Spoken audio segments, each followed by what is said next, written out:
Chers amis, aujourd'hui nous allons aborder l'ouverture du 5e sceau.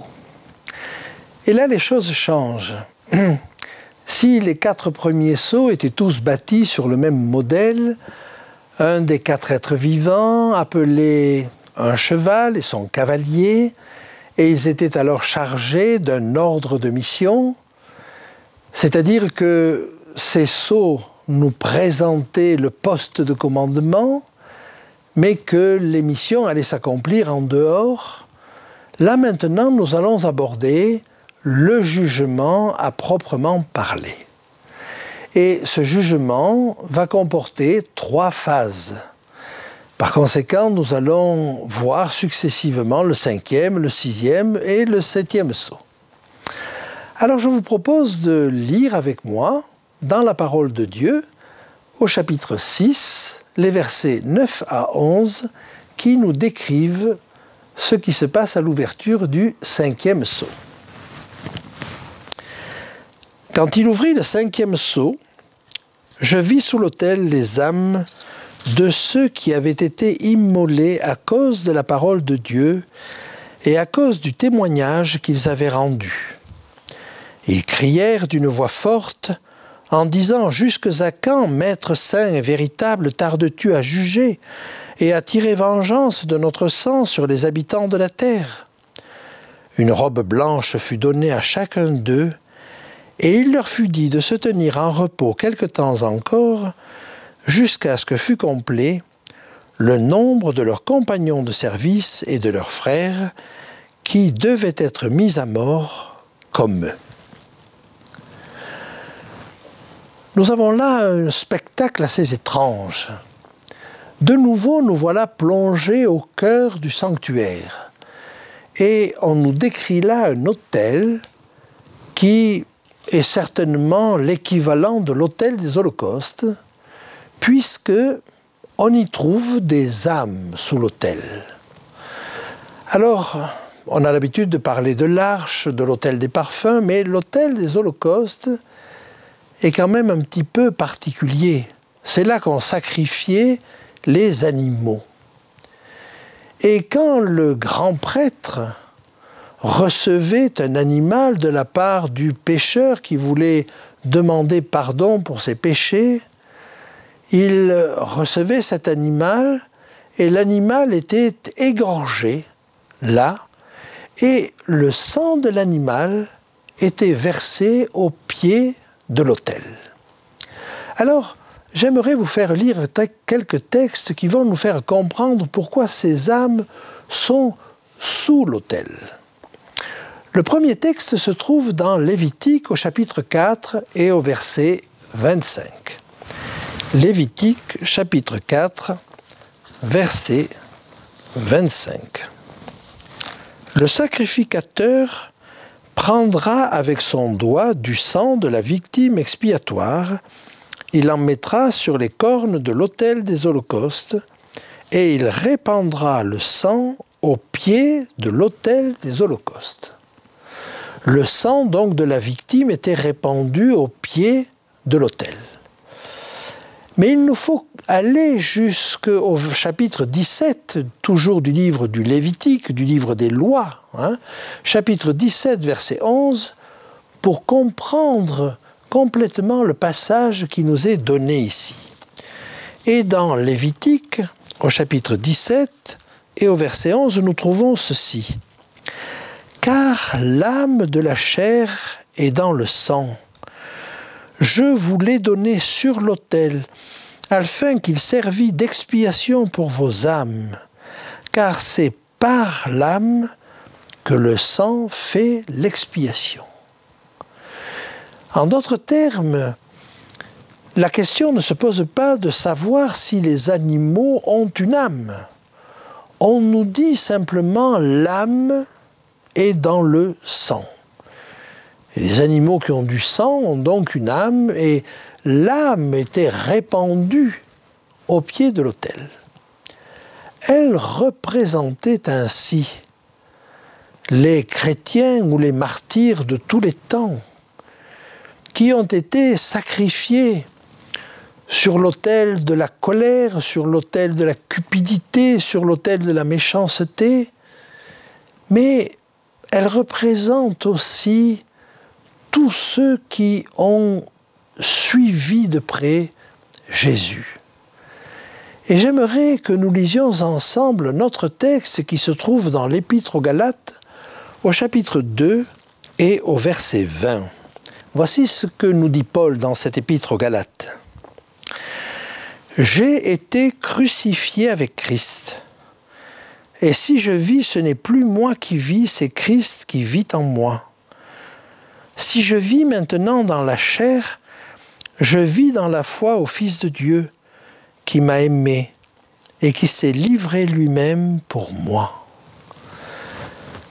L'apôtre Paul, dans cette épître aux Galates, nous invite à suivre Jésus jusque dans la tombe, mais non pas pour y mourir comme un kamikaze, mais au contraire pour suivre Jésus dans ce chemin de renoncement. Et Christ n'a pas fait sa volonté, il a cherché à faire la volonté de son Père. Et il y a là un renoncement à soi-même, une sorte de mort à soi-même à laquelle Jésus nous invite. J'aimerais vous dire qu'il n'y a pas là, me semble-t-il, non plus, l'idée de faire des hommes des robots. Il ne s'agit pas de se mouler tous dans le même moule. En d'autres termes, il ne s'agit pas de renoncer à sa personnalité. C'est Dieu qui nous a créés tous différents. Mais voilà, il souhaite que ce qu'il a mis en nous porte des fruits et que cela produise le meilleur pour nous-mêmes, le meilleur pour notre entourage, le meilleur pour la société. Et par conséquent, dans cette situation-là, ceux qui ont suivi Jésus, l'agneau par excellence, ceux qui ont suivi Jésus sont appelés à être sacrifiés, à sacrifier leur propre moi pour être en phase avec Jésus. Mais si l'image s'arrêtait là, elle serait désespérante. Christ est ressuscité. Et en ressuscitant, il nous ressuscite à une vie nouvelle. Et par conséquent, l'objectif de Dieu n'est pas de nous faire mourir, mais de nous ressusciter à une vie nouvelle. Et il faut aller jusqu'au bout de la comparaison. Alors voilà, ce texte-là, je crois, ces âmes sous l'autel, c'est évidemment d'abord ceux, et le texte nous le dit en clair, qui ont perdu la vie injustement, persécutés. Mais c'est peut-être aussi tous ceux qui ont voulu suivre Jésus et qui, sans être morts sous la main des hommes, ont accepté cette mort à eux-mêmes qui les fait ressembler à Jésus. Il me faut maintenant vous parler de ce que deviennent les morts. Alors, toutes sortes de théories existent, mais j'aimerais vous dire en quelques versets bibliques ce que la Bible nous dit des morts. Et pour cela, nous allons remonter jusqu'à la Genèse. Et j'aimerais vous montrer, dans Genèse au chapitre 2 et au verset 7, ce qu'est l'enseignement de la parole de Dieu sur les morts. Genèse 2, 7. L'Éternel forma l'homme de la poussière de la terre. Il souffla dans ses narines un souffle de vie, et l'homme devint un être vivant. Au fond, peut-on expliquer les choses de manière plus simple? Notre corps n'est pas autre chose que les atomes de la Terre qui nous entourent. Simplement, ces atomes sont organisés et ils ont surtout reçu le souffle de Dieu, le souffle de vie. Et le texte nous dit « Et l'homme devint un être vivant ». Le mot employé là, en hébreu, c'est le mot « nefesh », c'est-à-dire qu'il faudrait traduire « l'homme est devenu une âme vivante ». Et dans ce texte-là, l'âme n'est pas quelque chose qui vient habiter l'homme, c'est l'homme dans son entièreté.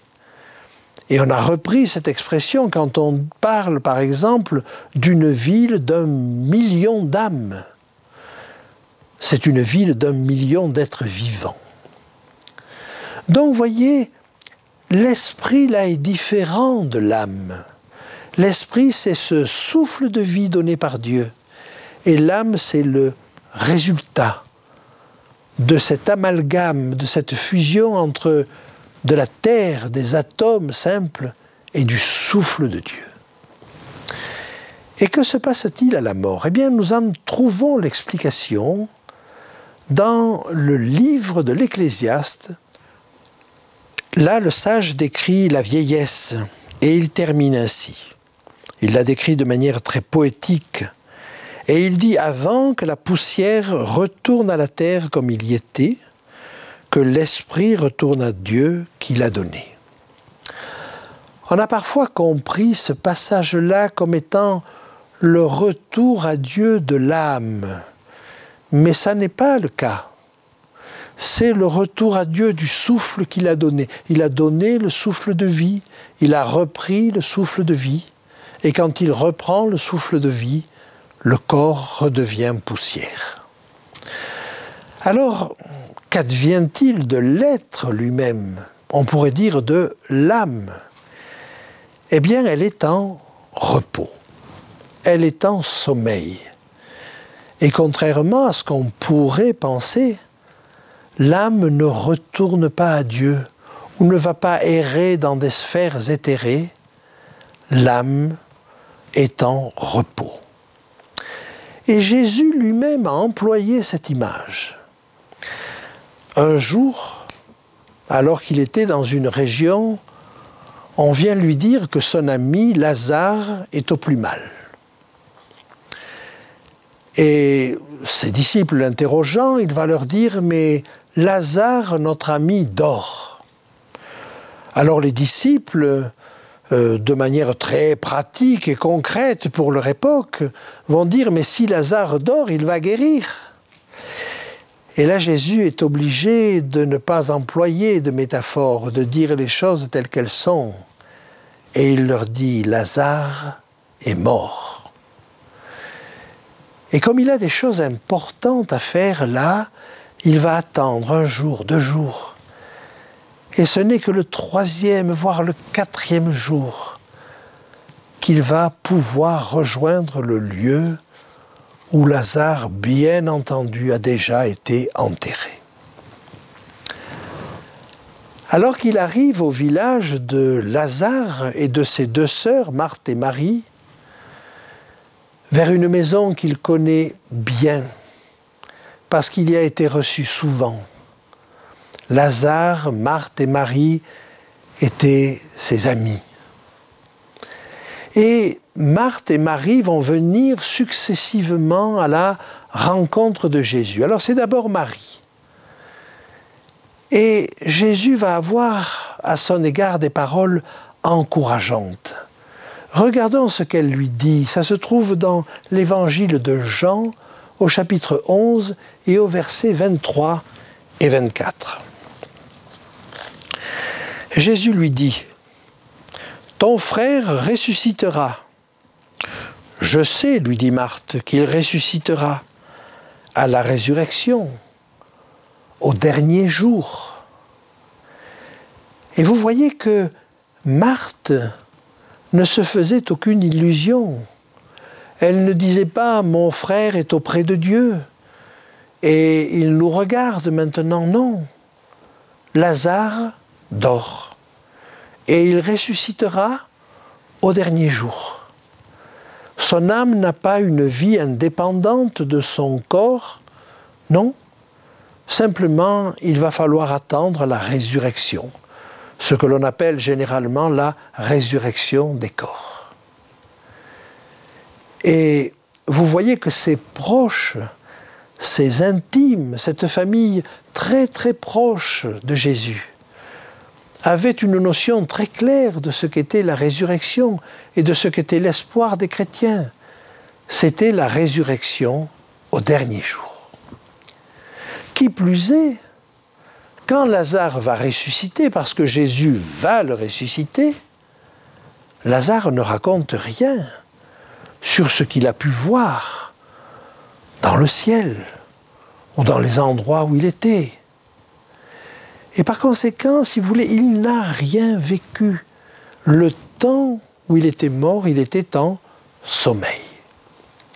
Et alors, dans tout le Nouveau Testament, on se rend compte que l'espoir du chrétien, en permanence, c'est la résurrection. Ça n'est pas d'aller au ciel dès qu'on est mort, c'est la résurrection. Et je vous invite à lire ce que l'apôtre Paul nous dit dans la première épître aux Thessaloniciens, au chapitre 4 et au versets 13 et 14. Nous ne voulons pas, frères, que vous soyez dans l'ignorance au sujet de ceux qui dorment. Même langage de la part de Paul, de ceux qui dorment, et il veut dire là de ceux qui sont morts. Afin que vous ne vous affligiez point comme les autres qui n'ont point d'espérance. Car si nous croyons que Jésus est mort et qu'il est ressuscité, croyons aussi que Dieu ramènera par Jésus et avec lui ceux qui sont morts. En d'autres termes, c'est au retour de Jésus que les morts ressusciteront et que de nouveau, ils pourront être avec leur Seigneur. Je vous invite à lire un texte dans l'Ancien Testament qui va nous dire à peu près la même chose.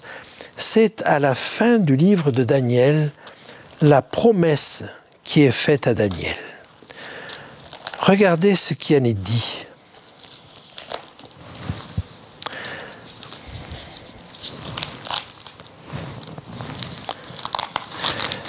Daniel, chapitre 12, verset 13. Je vous rappelle que Daniel a été l'un des serviteurs les plus fidèles de Dieu. Dans tout le texte de Daniel, on ne trouve aucun reproche fait à Daniel. Oh, sans doute que si on l'a regardé à la loupe, on trouverait, mais même ses ennemis ne trouvaient rien à redire à Daniel.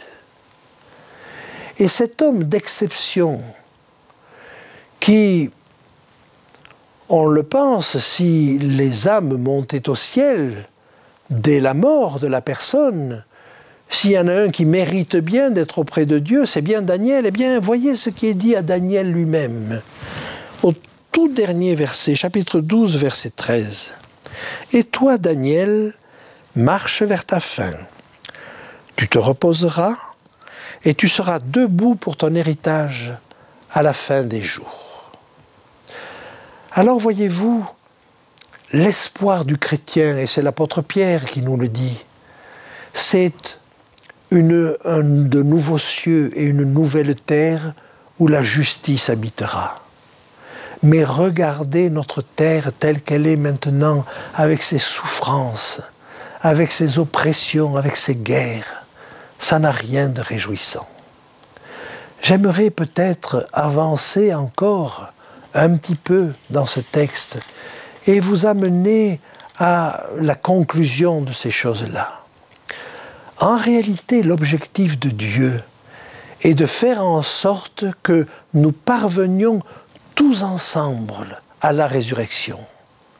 Et vous avez un texte dans la première épître aux Thessaloniciens qui nous dit que nous les vivants, parce que Paul se place parmi les vivants, il s'imaginait que Christ allait revenir très rapidement, les vivants, eux, ne dépasseraient pas, n'iraient pas plus vite que les morts.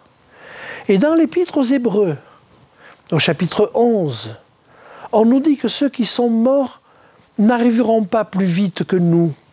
Ils n'ont pas encore reçu ce qui leur était promis. Parce que l'objectif de Dieu, c'est que nous y arrivions tous ensemble. Alors, que ferons-nous? Il me semble que notre espoir, c'est la résurrection. Notre espoir, c'est le retour de Jésus. Et en attendant, les âmes dorment. Puis-je penser que c'est le sort le meilleur que Dieu peut leur réserver jusqu'à son retour? Et Dieu ne les fait pas ainsi souffrir. Et ces âmes sous l'autel dorment. Eh bien, nous verrons la prochaine fois ce qui leur arrive à ce moment-là. Et je vous invite à la prochaine conférence où nous verrons la suite du texte.